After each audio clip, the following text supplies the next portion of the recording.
어제 미국이 이란 주요 핵시설을 직접 타격하며 중동 무력 충돌에 개입했습니다. 이란 의회는 호르무즈 해협을 봉쇄할 것을 의결했는데요. 이와 함께 향후 중동 상황 전망까지 김혁 한국외대 페르시아어 이란학과 교수와 함께 이야기 나눠봅니다. 안녕하십니까? 네, 안녕하십니까? 예, 이란 의회가 호르무즈 해협을 봉쇄할 것을 의결했습니다. 이제 하메네이의 판단이 남아 있는 거죠? 네, 그렇습니다. 하메네이가 오늘 오전에 이제 어제 있었던 미국의 공습에 대해서 이제 응징 조치를 하겠다라는 입장을 표명한 바 있습니다. 예. 지난 6월 13일 이후에 교전이 시작된 이후에 하메네이의 메시지는 일관적으로 항전 의지를 계속 표명을 하면서 이란 내부의 지지층의 단결을 촉구하고 있는 그런 일관된 모습을 보이고 있기는 합니다. 그리고 아직까지는 외교적인 해법으로의 전환이 이란 측에서 언급되고 있지 않은 상태에서 만일 추후에 외교적인 해법을 통한 해결을 이란 측에서 모색을 하고 그렇게 전환을 했을 경우에는 어떤 레버리지 효과를 조금 더 높이기 위한 하나의 반응이라고 이해할 수 있을 것 같습니다. 네. 자, 과거에 이란 의회가 이렇게 호르무즈 해협 봉쇄를 의결한 적이 또 있었습니까? 호르무즈 해협에 대한 봉쇄가 시행된 적도 없었고요. 아. 의회에서 의결을 한 적도 기록상으로는 없습니다. 어. 단 2012년에 오바마 행정부 때죠. 오바마 행정부 때도 이제 오바마 행정부가 JCPOA라고 하는 이란의 핵 협상에 들어가기 전에 이제 이란에 대한 강경 압박 정책을 펼쳤던 바가 있습니다. 그 당시에 미국의 그 대이란 제재에 이제 EU가 이제 동참을 하게 되면서 그 당시에 이란의 의회에서 한 과반수 이상이 이제 호르무즈 해협 봉쇄에 대한 의견을 발의해야 한다고 제기한 적이 한 번 있었고요. 예. 또한 2018년도에 이제 트럼프 1기 행정부 당시에 2018년 5월에 이란 핵협상 JCPOA에서 탈퇴한 이후에 8월과 11월에 걸쳐서 두 차례의 제재를 복원했습니다. 그 당시 제재를 복원하는 시점에서 이란 혁명수비대의 주요 인원들로부터 해서 호르무즈 해협에 대한 봉쇄에 대한 언급이 진행되기는 했었습니다. 하지만 이번과 같이 이란 의회가 직접 이 발의를 하고 그리고 거기에 대해서 이제 승인을 한 것은 처음이라고 보시면 될 것 같습니다. 자, 그렇다면 이번에 실제 봉쇄까지 갈 가능성은 얼마나 보세요? 실제 봉쇄까지 가는 단계까지는 조금 더 많은 이 단계들이 아마 필요할 것 같고요. 그 예. 사이에서 이란도 충분히 어떤 협상의 시간을 가지려 할 것으로 예상이 됩니다. 예. 이제 의회에는 이란이 지금 현재 신정 체제로 알려져 있긴 하지만요.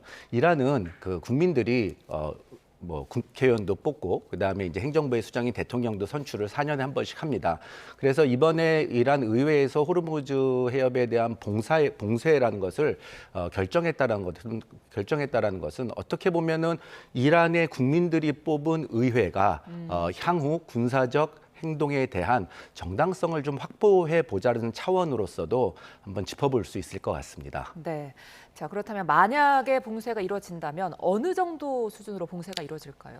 앞서 말씀드렸다시피 봉쇄가 이루어지게 된다면요, 한 몇 단계로 이렇게 펼쳐질 수 있을 것 같은데요. 첫 번째는 호르무즈 해협에 대한 시험 발사를 아마 강행할 수도 있을 것 같습니다.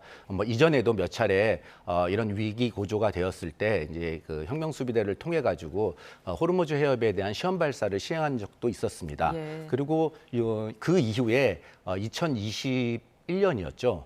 아마 저희 그 동결 자금 문제로 인해 가지고 한국 케미호라는 선박이 1월 초에 납포가 된 적이 있었습니다. 아마 그와 같이 일부 유조선에 대해서 상선보다는 유조선에 대한 이제 납포도 시도될 가능성도 없지 않아 있어 보입니다. 그리고 그 이후에도 상황이 진전되지 않는다면은 부분 봉쇄 그리고 그 이어지는 이제 전면 봉쇄로 이어질 가능성으로 좀 예측해 볼 수는 있지만 지금으로서는 그렇게 전면 봉쇄까지 이행되기까지는 좀 어려움이 있지 않나 이렇게 예상이 됩니다. 자, 관련해서 미국은 이란이 호르무즈 해협을 봉쇄하는 것은 자살 행위다 이렇게 이야기했는데 만약에 이제 봉쇄까지 간다면 미국은 어떤 반응 내놓을까요? 사실 지금 입장에서 다들 아시다시피 이스라엘이 이란을 공습을 할 것이고 공습 이후에 요인 암살부터 해서 핵시설에 대한 공격을 할 것이고 그리고 그 이후에 또 어제 있었던 것처럼 미국이 이란 본토에 대해서 처음으로 공격을 할 것이라는 이런 예상들은 시나리오에는 있었지만 예. 예상 전혀 이제 가능성은 굉장히 낮은 낮게, 예. 이렇게 예상을 했던 것들이 현실화가 되고 있는 만큼 예. 만일 지속적으로 이란 측에서 이런 강경 대응을 하게 된다면은 결국에는 조금 더 강경한 뭐 제2차의 공습도 예상해 볼 수 있을 것 같습니다. 자, 미국은 그러면서도 이란과 대화에 나설 준비가 돼 있다면서 협상을 재차 이제 제안하고 있는데 지금 분위기에서는 이란이 대화에 나가기는 좀 쉽지 않을 것 같거든요. 또 저는 그렇게 생각하지는 않고요. 그렇습니까? 예. 예. 그러니까 결국에는 공습의 성공은 있었습니다. 하지만 예. 공습의 성공으로 인해 가지고 이란이 미국이 원하는 모든 것이 이루어졌다라고 생각하기는 쉽지 않을 것 같고요. 미국의 입장에서는 결코 이제 더 이상 이런 군사 개입에 가담하지는 않고 부담이 되는 일이기 때문에 가담은 중단한 상태에서 외교적인 해법을 지속적으로 모색을 할 것 같습니다. 결국 이 지금의 지난 한 2주간의 이런 교전이 벌어진 그 전을 직전을 좀 생각을 해보면 결국에는 이란과 미국 간의 핵 협상이 진행되고 있었기 때문에 결국 미국의 입장에서는 이란을 계속해서 외교라는 무대로 형식적으로 외교라는 무대로 끌어들이고 무대를 통해서 핵협상이라는 것을 통해서 아마 이 사태를 결론지으면 가장 미국한테는 바람직한 모습이 아닐까 생각을 하고 있는 것 같습니다. 일각에서는 지금 이란이 대화에 나서기에는 좀 면이 안 서는 상황이다. 다른 어떤 출구 전략을 좀 열어줘야지 나갈 수 있다. 이런 말도 있던데 이 부분에 대해서는 어떻게 생각하세요? 6월 12일 전까지는 이란이 가질 수 있는 선택지는 지금보다는 많았습니다. 예. 하지만 지금 현 상황에서 이란이 선택할 수 있는 선택지는 크게 두 가지 정도로 이제 정리가 될 것 같은데요. 이제 첫 번째는 지금의 노선과 같이 응징을 하겠다라는 표현과 같이 지속적으로 강경 노선을 취하면서 이란 내에 있는 지지층을 결집하려고 하는 이제 그런 자세를 취할 수 있을 것 같습니다. 하지만 예. 이 부분은 굉장히 지속화, 장기화되기는 쉽지 않을 것 같고요. 이란이 좀 더 고립으로 가는 방향으로 처해지는 상황들, 거기에 따른 또 민심의 이반 등도 있기 때문에 이 부분은 이란 내부적으로도 굉장히 불리할 수 있을 것 같습니다. 이제 두 번째는 결국 말씀드렸다시피 미국이 계속 제안하고 있는 것처럼 외교라는 무대를 통해 가지고 물론 이제 그 외교를 통해서 진행되는 핵협상이 6월 10일 이전에 있었던 단순히 우라늄 농축 권리만 포기하는 것이 아니고 이제 미국의 입장에서는 아마 거기에 더해서 탄도미사일이라든지 아니면은 그 지역 내에 있는 대리 세력에 대한 지원을 중단하라는 등의 이제 추가적인 아마 조건들을 추가 붙여서 아마 협상을 하지 않을까. 그리고 이란은 또 이를 받아들일 수밖에 없지 않을까라는 그 두 가지의 시나리오로 한번 지금은 정리될 수 있을 것 같습니다. 알겠습니다. 자, 그런가 하면 이란의 군사적 반격은 이스라엘을 향했습니다. 어제 미국의 핵시설 공격 이후 이스라엘에 대한 미사일 발사로 응수했는데요. 이스라엘 현지 연결해서 지금 상황 짚어봅니다. 자, 명형주 리포터 나와 계십니까? 네, 안녕하세요. 예, 지금 이스라엘 현지 시간이 아침 7시를 향하고 있는데요. 어제는 이스라엘을 향한 보복 공격이 있었는데 간밤에는 별일 없었나요? 간밤에도 별일이 좀 있었습니다. 오늘 아. 새벽 3시경에 또 예. 탄도미사일이 있었어서 예. 사이렌이 울려서 방공으로 대피하는 상황이 됐었습니다. 그렇게 대피하고 뭐 이런 상황이면 굉장히 좀 뭐라고 할까요? 좀 두려움이 큰 상황일 것 같은데 현재 계신 곳 분위기는 어떻습니까? 학교나 직장은 뭐 예정대로 평소처럼 다니고 있습니까? 지금 현재 제가 있는 곳은 예루살렘이고요. 지금 예. 민방위 사령부에서 발령한 경계태세가 적색입니다. 가장 제일 최고단인데 이 적색 단계에서는 학교가 쉬고 그리고 직장들도 필수 인원 제외하고는 모두 다 재택근무로 전환돼 있습니다. 예. 지금 이 적색 경계 태세면 10명 이상 모임이 금지된다고 하더라고요. 네, 맞습니다. 10명 이상 금지돼 있고요. 그리고 이 보통 대부분의 이 학교들이 이미 휴교령 내려져 있고요. 회사들도 재택근무로 돼 있고 그다음에 필수 업종만 운영을 할 수 있도록 돼 있습니다. 슈퍼나 예. 약국 같은 곳입니다. 네. 자, 지금 뭐 촘촘한 방공망이 작동했다고는 전해지고 있는데 그럼에도 불구하고 영상을 보면 텔아비브도 도심 곳곳이 파괴되고 건물도 무너졌더라고요. 전기나 통신 같은 인프라는 크게 문제가 없습니까?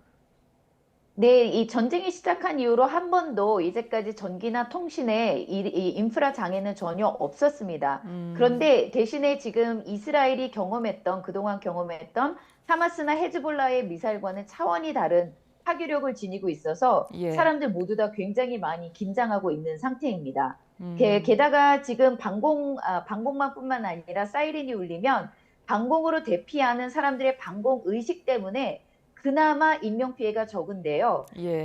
공격 첫 3일 동안에 사망자가 24명이 생겼고 그 이후로 부상자가 1200명이 넘었지만 대부분 경상이었습니다. 대신에 음, 이렇게 보시는 것처럼 건물들이 굉장히 많이 파손됐는데요. 2만 5천 채 이상이 파손됐고 9천 명 이상이 집을 잃고 대피하고 있는 상황이어서 재산 피해가 굉장히 크게 이어지고 있습니다. 예. 자, 지난해에도 이란과 이스라엘 간 보복, 재보복이 이어졌지만 전면전으로 그때는 확대되지는 않았거든요. 그때와 비교를 해본다면 현재 느끼고 계신 위기감은 어느 정도일까요?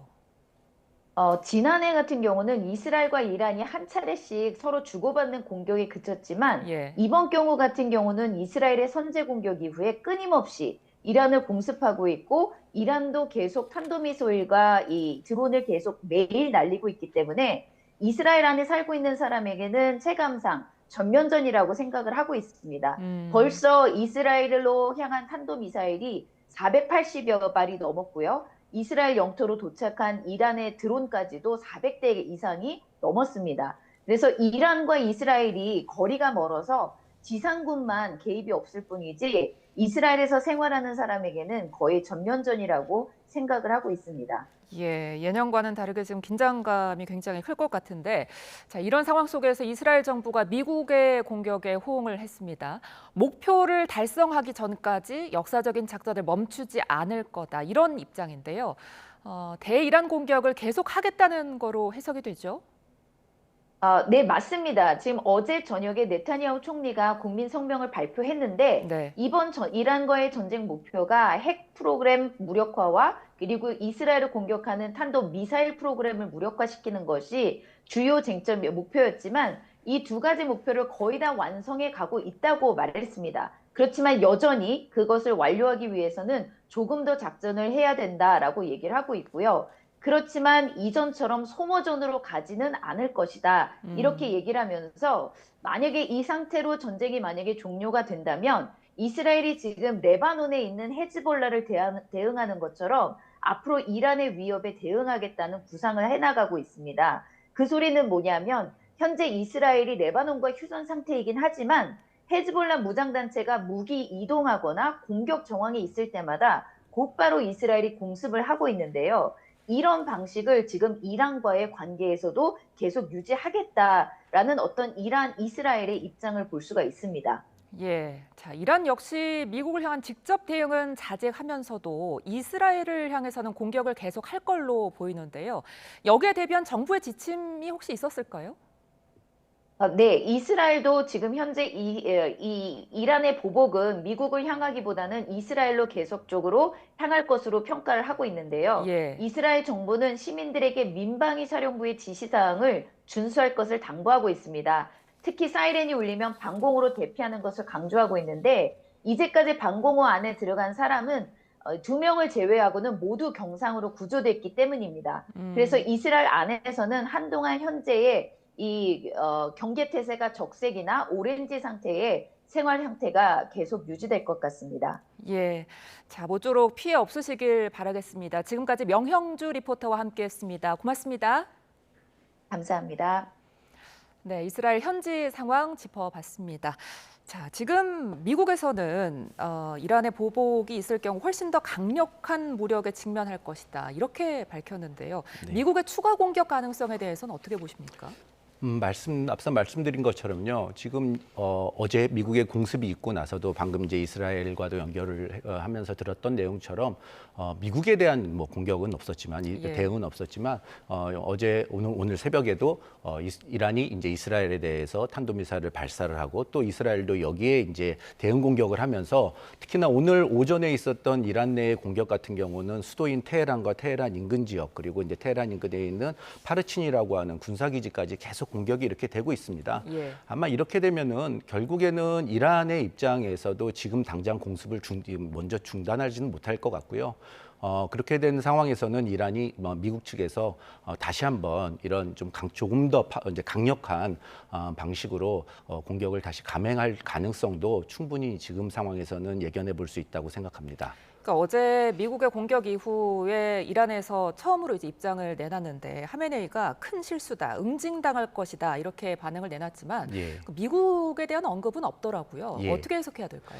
사실 지금 이란 국민들에게 지난 한 10일간의 그 이스라엘과 교전에 있어가지고 이스라엘에 대한 공격에 대해서는 어느 정도 지금 적응을 했다. 그리고 조금은 뭐 안심까지는 아니지만 이제 이거는 대응을 한번 해볼 수 있을 것 같다라는 그런 학습 효과가 좀 생긴 것 같습니다. 네. 하지만 줄곧 이란 국민들이 가장 우려하는 바는 이제 미국에 대한 두려움이거든요. 이제 그렇기 때문에 실질적으로 이번 미국의 공습에 따른 이란 국민들의 불안감이 어제 이후로 굉장히 증폭되고 있고 이제 그런 동시에 또 이란 내에서의 어떤 이런 통신들이 지금 조금 어려운 상황에 지금 처해져 있다 보니까 인터넷이 좀 단절된다든지 정부에서 인터넷 공급망들을 일시적으로 이제 중단시키는 등의 이제 이러한 상황들이 있으면서 이란 국민들 내부적으로 굉장히 지금 불안감은 좀 이제 증폭하고 있는 상황입니다. 예. 그러니까 어제 미국의 공격이 이제 현지 시간으로 일요일 새벽 2시에 기습적으로 한 거잖아요. 예. 근데 이번 공격이 미국이 극비리에 수개월 전부터 준비를 했다 이런 보도들도 있던데요. 예, 뭐 충분히 예상해 볼 수 있는 시나리오였고요. 단지 이제 저희가 6월 22일 전까지는 미국의 공습이 과연 있을 것인가라고들 이제 예상을 했기 때문에 예. 사실은 이 부분에 대해서는 크게 검토를 하지 않았을 수도 있습니다. 그렇지만 이제 올해 1월에 이제 트럼프 대통령이 취임한 이후 2월 중순부터 줄곧 이란인을 이제 이란의 핵협상 테이블로 끌어들이기 위해 가지고 줄곧 이제 계속해서 이제 이란에 메시지를 보냈습니다. 그리고 그 메시지에는 단순하게 핵협상에 참여뿐만 아니라 실질적으로 그 참여를 하지 않고 이것들이 어떻게 외교적인 해법을 통해서 타협이 되지 않는다면은 군사적인 공격에 대해서도 계속 지속적으로 언급을 해왔기 때문에 예. 이 부분은 그 당시에도 이제 이란 미국 내부에서도 충분히 준비를 동시에 해오지 않았나 싶습니다. 그리고 3월 9일 날 이제 공식적인 서한을 이제 하메네이 측에 보내면서 이제 60일이라는 이제 그 말한 60일이라는 그 시한이 이제 그때 공식화되기 시작했는데요. 사실 그 시점부터 이란의 공습도 하나의 전략적인 목표로서 준비하고 있지 않았을까라고 예상해 볼 수 있을 것 같습니다. 예. 자, 근데 지금 미국은 우리가 이제 이란의 우라늄 시설을 전부 다 제거했다 이렇게 밝혔지만 이란에서는 지상부만 살짝 망가졌을 뿐 우리가 다 미리 옮겨놨다 네. 이렇게 주장하고 있는데 어느 쪽이 더 진실에 가까울까요? 뭐 사실 그 진실을 파악하기에는 조금 더 시간이 필요할 것 같고요. 예. 하지만 이란 입장에서는 어제도 그 미국의 공습 이후 뭐 외부에 대한 어떤 외부 시설에 대한 폭격만 있었다. 그리고 이란 내에서 집중했던 내용들은 방사능 유출은 없었다라는 예. 부분을 계속 보도를 하면서 이제 언론에서 계속 그런 보도를 하면서 국민들을 안심시키는 쪽으로 방향을 맞추고 있습니다. 하지만 어쨌든 그 벙커 부스터가 실전에는 처음으로 이제 이 투입이 되었던 것이고 그리고 공습 이후에 어느 정도의 시간을 가지고 어제 이 공식 인터뷰 브리핑을 진행한 바로 봐서는 이제 미국 측에서도 어느 정도 그 공습 효과에 대한 이 판단은 지금 서 있는 상황이 아닐까라고 생각해 볼 수 있을 것 같습니다. 네. 자, 이란이 우라늄을 비밀 장소로 옮겼을 가능성도 나오는데 이 부분은 어떻게 해석하세요? 이 부분도 미국 측에서 아마 고려를 하지 않았을까 싶습니다. 이제 저희가 만약에 벙커 부스트를 만약에 투입을 하게 된다 그러면은 네. 포르도 지역에 집중적으로 공격을 할 것이다라고 그렇게 우리가 예상을 했었는데 네. 어제 공습에 있어서는 포르도 그리고 그다음 나탄즈 그리고 이스파한까지 이어지는 세 곳의 그 핵시설들을 공습을 했습니다. 아마 이 부분도 만일 그 이란 측에서 이런 이제 방사능 핵물질들을 이 물질을 이동을 시켰을 것에 대비를 해서 이 세 군데에 대해서 공습을 하지 않았을까 하고 추측해 볼 수 있을 것 같습니다. 자, 그런데 이 미국의 공습이 있기 전에 지난주에 트럼프 미국 대통령이 2주 안에 우리가 공격 여부를 결정하겠다 이렇게 말했는데 이 말을 한 후에 바로 이틀 후에 공격을 감행했단 말이죠. 네. 왜 그랬을까요? 사실 뭐 많은 언론들에서 나오고 있지만 뭐 예. 트럼프 대통령의 이런 그 수사가 어떤 일관성을 유지하지는 뭐 않고 있기 때문에 예. 그 하나하나에 굉장히 뭐 저희가 그것을 해석하기에는 되게 어려울 수 있을 것 같습니다. 예. 근데 왜 그 2주가 아닌 이틀이었냐라고 생각을 하면 한 두 가지 정도로 예상을 해볼 수 있을 것 같은데요. 첫 번째는 방금 저 이스라엘과의 연결에서도 말씀을 주셨던 것처럼요. 지금 대략 480기 정도의 탄도미사일이 발사가 된 것으로 지금 파악되고 있습니다. 이란 측에서요. 예. 근데 이란이 보유하고 있는 미사일이 한 3,000기 정도 됩니다. 근데 예. 그 3,000기 중에서 대략 1,000기 정도는 이스라엘이 사정거리에 미치지 못하는 그 일반 탄도미사일이고요. 한 1900기에서 2,000기 정도의 탄도미사일을 보유하고 있다라고 하는데 이란의 공습을 한번 순차적으로 이렇게 한번 살펴보면요. 1일차와 2일차, 3일차까지는 이란이 한 100발 이상 정도의 탄도미사일을 이스라엘로 날려보냈습니다. 예. 그리고 4일차부터는 그 수가 급격하게 줄어들었거든요. 그리고 지금도 어젯밤에도 한 10발 정도를 이제 이스라엘 측으로 발사를 했습니다.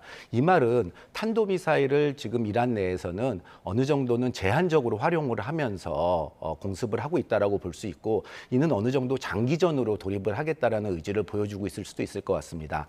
반면에 이스라엘 입장에서도 이란이 탄도미사일을 발사했을 경우 요격미사일을 발사를 해야 하는데 예. 그러니까 프로토콜에 의해 가지고는 한 발이 발사가 되면은 세 대의 요격미사일이 발사가 돼야 됩니다. 그러면 지금 현지로 지금 한번 계산을 산술적으로 해봤을 때 한 2,000기에서 한 500기가 발사가 됐다라고 하면은 거의 1,500기 정도가 남아 있으면 그에 대항해서 요격미사일 한 4,500기 정도가 이제 재고를 보유하고 있어야 되는데 아마 이 부분에 대한 부담감이 좀 있었을 것 같습니다. 또 하나는 그 아까 말씀드렸던 이전에 말씀드렸던 것처럼 지금 이란 국민들이 굉장히 미국의 개입에 대해서 굉장히 불안감이 아주 고조되어 있는 상황입니다. 예. 그리고 특히 이제 이란 국민들 중에서는 뭐 지금 현재 이란의 대응에 대해서 지지하는 강성층도 있지만 반면에 2002년부터 공식적으로 이란의 핵 프로그램이 이제 공식화되면서 이제 경제 제재가 시작됐거든요. 근데 이 경제 제재로 한 3년 정도 제재가 지속되는 과정에서 당시에 1달러에 10,000리알이던 현지 환율이 지금 1달러에 100,000리알까지 이제 이 평가 절하가 되어 있는 상황입니다. 예. 그러니까 굉장히 이러한 경제 제재로 인한 그 민생고에 굉장히 지친 국민들도 예. 충분히 존재를 하고 있습니다. 그래서 아마 이들을 위해서 뭔가 어떤 심리전을 펼치고 있는 것이 아닐까라고 좀 예상을 해볼 수 있을 것 같습니다.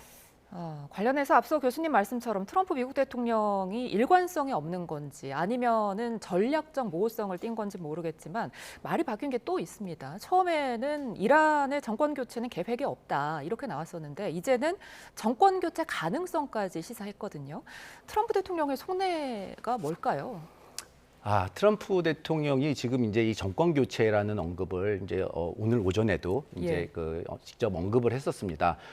이 마가가 아닌 미가라는 단어를 사용하면서 예. 메이크 이란 그레이트 어게인이라는 얘기를 그렇게 언급을 했는데요.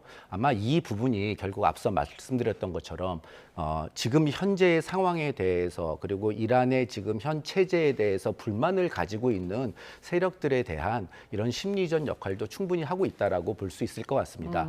특히 이란의 이란의 현 체제를 지지하고 있는 그런 층들이 소위 좀 젊은 층들이 혁명 이후에 태어난 젊은 층들이 전체 인구 9천만 명 중에 한 5천만 이상을 차지하고 있다 보니까 이제 이 부분에 대해서 트럼프 대통령이 어떤 심리전으로 계속 이런 얘기들을 이란 내부로 이제 보내고 있지 않나 예상해 볼 수 있을 것 같습니다. 자, 이런 압박 속에서 하메네이가 비밀부대 경호를 받고 있는 중이다 이런 보도도 나오던데 하메네이에게 남은 카드가 뭐가 있을까요? 예, 서두에 말씀드렸던 것처럼 하메네이의 입장에서는 아마 이 두 가지를 결국 선택지로 가지고 갈 수 있을 것 같습니다. 이제 첫 번째는 말씀드렸던 것처럼 계속 이런 강경 노선을 취하면서 예. 어쨌든 절대 지지층들의 세력을 가지면서 어떤 전시 체제로의 전환 그러면서 이 체제를 어쨌든 지속적으로 유지해보고자 하는 그런 자세가 있을 것 같고요. 또 하나는 지금의 상황에서 또 하나 생각해 볼 수 있는 선택지로서는 일단 지금 핵협상 무대에 이제 나서는 거죠. 뭐 겉으로 절대 하메네이 입장에서 항복이라는 단어를 쓰지는 못할 겁니다. 예. 하지만은 외형적으로는 핵협상이라는 모습을 통해서 그 안에서 뭐 핵 농축 권리에 대한 뭐 제한적인 뭐 포기 아니면은 또 거기에 대해서 탄도미사일 그다음에 영내 대리 세력에 대한 지원을 중단하는 등의 뭐 이런 조건 대시 그렇지만 하메네이 측에서는 가장 강력하게 미국 측으로 요청할 수 있는 것들은 즉각적인 경제 제재 해제를 아마 지속적으로 요청하지 않을까 싶습니다. 그래야지 본인이 복귀를 한 이후에도 지금 현 체제가 유지된다라고 하는 조건에서도 거기에 대한 정당성을 확보할 수 있기 때문에 아마 그 경제 제재에 대한 그 조건을 강하게 표명하지 않을까 싶습니다. 근데 하메네이가 사망을 대비해서 후계자를 3명을 지명해놨다 이런 이야기도 있던데요. 예. 이란 헌법 111조에 보면요, 이제 그 최고 지도자가 뭐 사망을 하던 사임을 하던 해임했을 경우에 어떻게 대응해야 되는지는 프로토콜이 정해져 있습니다. 만약에 이러한 경우가 처해지게 된다 그러면은 이란에서 이제 그 대통령, 그다음에 사법부 수장, 그다음에 헌법수호위원회에서 이 성직자 1인이 공동위원회를 구성하게 되어 있습니다. 그리고 이 공동위원회가 최고 지도자의 권한을 위임받아서 통치를 하는 그 동안에 전문가 회의라고 하는 88명으로 구성된 전문가 회의가 그 최고 지도자를 선출을 하게끔 되어 있습니다. 그래서 이 최고 지휘자는 어떻게 보면 임명직이라기보다는 선출직이라고 보시면 되고요. 이 전문가 회의의 88인은 8년에 한 번씩 이란 국민들이 직접 선거를 통해서 뽑고 있습니다. 예. 자, 이런 중동 정세 불확실성 그리고 국내 현안을 고려해서 이재명 대통령이 나토 정상회의에 참석하지 않기로 했습니다. 트럼프 대통령과 정상회담 가능성이 무산되는 건데 우리 외교에 문제는 없을까요? 이번에 사실 이제 저희가 이런 전쟁에 많이 초점을 맞추는 동안 사실 저희 교민 안전에 대한 그런 우려가 굉장히 많았습니다. 뭐 저희 학과의 학생들도 이란의 현지에서 공부를 하고 있었었는데요. 예.